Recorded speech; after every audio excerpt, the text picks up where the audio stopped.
నిన్న తెలుగుదేశం పార్టీ వాళ్ళు fee reimbursement బకాయిలు ఏమైనారా అంటే సమాధానం లేదు.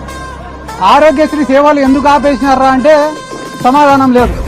99 రూపాయలకే ప్రభుత్వ భూములన్నీ కూడా ఎందుకు ఇచ్చేస్తున్నారంటే సమాధానం లేదు. హోమ్ మినిస్టర్ ఏం మాట్లాడతారు వీటికి సమాధానం అడిగితే తెలుసా? అంబటి రాంబాబు గారు ఇట్లా అన్నారట.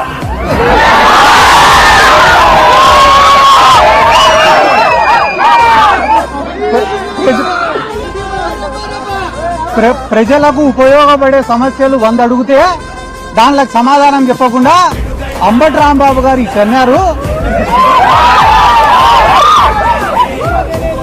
అది దేనికి సంకేతం ఇస్తున్నాడు అంబటి రాంబాబు గారు అని అంటున్నారు. చెయ్యి అయినది, గడ్డం అయినది. అంటే ఈ రాష్ట్రంలో తెలుగుదేశం వాళ్ళు చేసేది ఏమరా అంటే మంచి సబ్జెక్టును అంతా పక్కకు దుబ్బేసి పనికి మాలినది ఒక్కటి పట్టుకుంటారు.